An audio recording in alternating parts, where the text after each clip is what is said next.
취업 준비하면서 가장 속상한 부분이 뭐냐면 서류 탈락이에요. 서류 탈락. 몇 개월 동안 개고생하고 고민하고 좌절하고 그 과정 자체가 일단 너무 고통스럽고 힘든데 이 탈락 통보는 아무 설명 없이 그냥 메일 하나 딱 오고 끝나버리니까 그게 왜 떨어졌는지도 모르고 그냥 받아들여야 되는 부분인 거죠. 근데 사람들은 이유를 좀 알고 싶어 하는 것 같아요. 연애도 좀 그렇잖아요.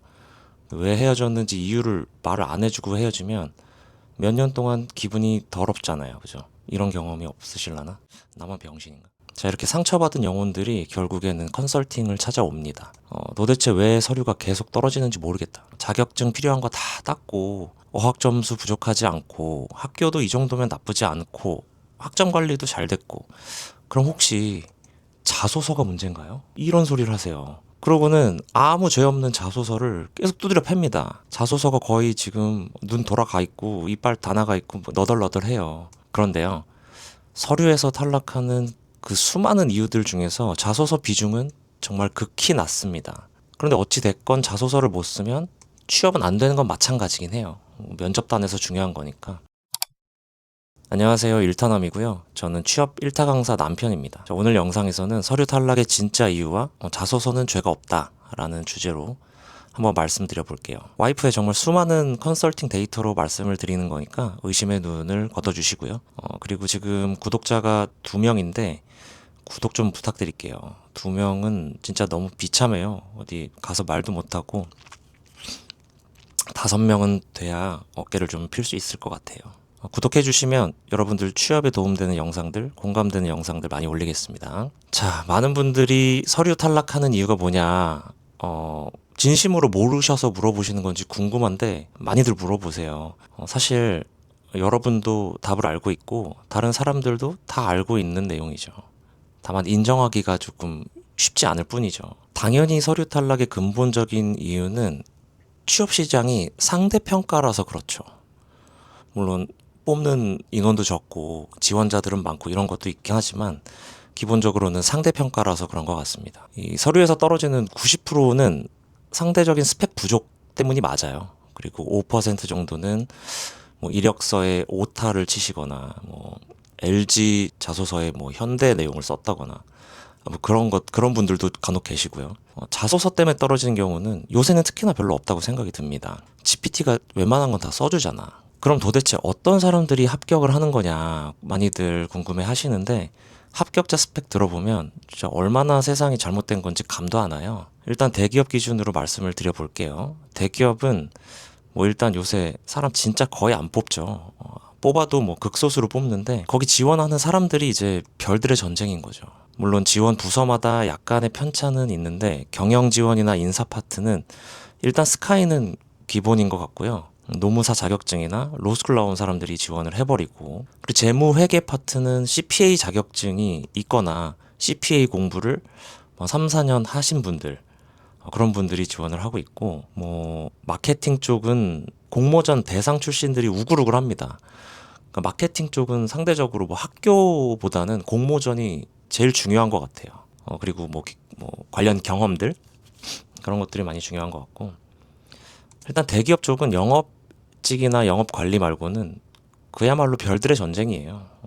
취업 시장에서 가장 답답해하는 사람들이 이런 사람들이죠. 서울 상위권 대학 나오고 학점이 뭐 3점 후반에서 4점대 초반대 그리고 토익 900 언저리, 토스 160, 뭐 170, 자격증 다 있고 인턴 경험도 한 2번 정도 하소서 좋고 왁구 좋고 면접은 준비가 됐는데 서류가 다 탈락.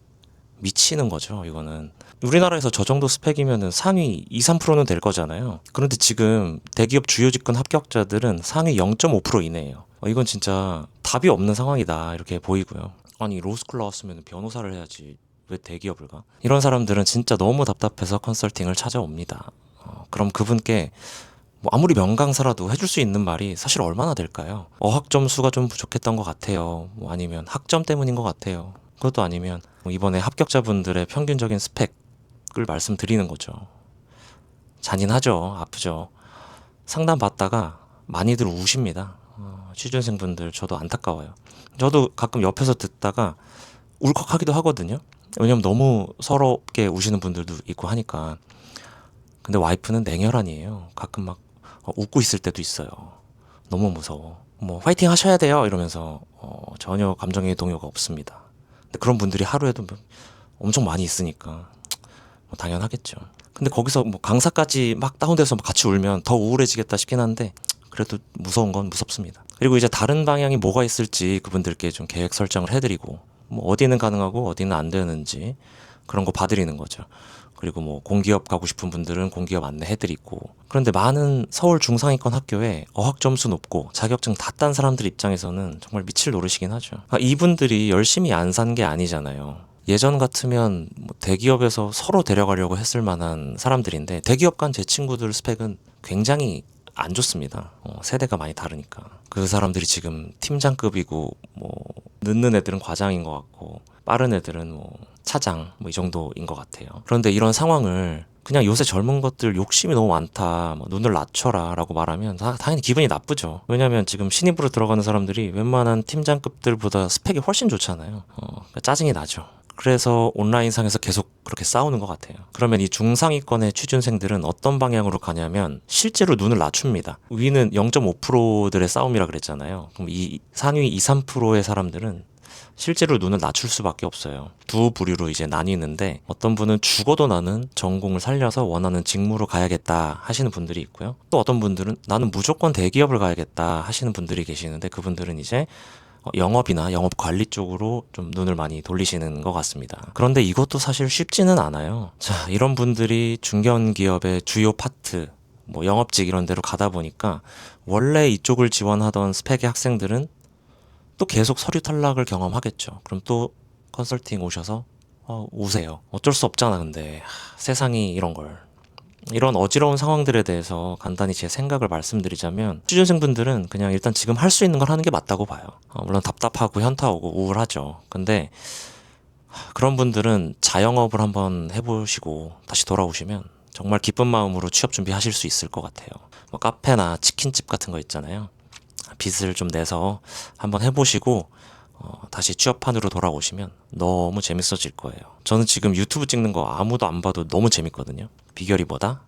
자영업을 했어서. 할 수 있는 걸 하라는 말이 진짜 꼰대 같은 말이긴 한데 별 수 없는 건 별 수 없는 거잖아요. 나이가 30 언저리에 시간은 가고 있는데 수능 다시 볼 겁니까? 그냥 어학 점수 좀 높이고 어떻게든 제2외국어 공부하고 관련 경험을 뭐 계속 쌓으면서 본인 스토리를 계속 만들어가는 사람들은 결국에 2년이 됐든 3년이 됐든 원하는 자리 가까이까지는 가는 것 같아요. 근데 정년 퇴임이 개빨라 씨. 중견 기업에 간다고 거기서 커리어가 끝나는 게 아니고 회사 다니면서 공부하고 그러는 게 진짜 쉽지 않은데 그래도 자영업보단 쉬울 거예요. 그런데 중소기업을 가시는 건 좀 거기서 커리어가 끝날 수도 있어요. 저는 그렇게 추천을 하진 않는 것 같습니다. 언제든 갈 수는 있잖아요. 중소기업은. 왜냐면 요새 알바만 열심히 해도 그 정도 버니까 다들 안 가는 것 같아요. 근데 중소기업도 중소기업 나름이긴 하니까 중소기업 비하는 아닙니다. 그냥 현실이 좀 그렇다는 거죠.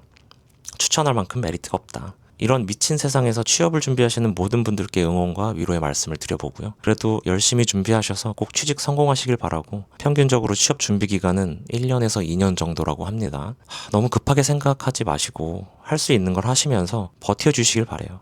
무책임하죠, 말하는 게. 너무너무 힘들다 하시는 분들은 취업 컨설팅 꼭 받아보시길 추천드리고요. 컨설팅 받으면 생각보다 해결되는 문제들이 많아요. 그냥 뭐 사주 보러 가거나 점 보러 가잖아요. 제가 봤을 땐 뭐 통계적으로 이렇게 계획을 해준다라는 점에선 비슷한 것 같아요. 그래서 좀 마음이 편안해지신 채로 돌아가신다. 뭐 이렇게 생각해 주시면 될 것 같고 오늘은 여기까지 하겠습니다. 긴 영상 봐주셔서 감사합니다. 구독, 좋아요 한 번만 부탁드릴게요.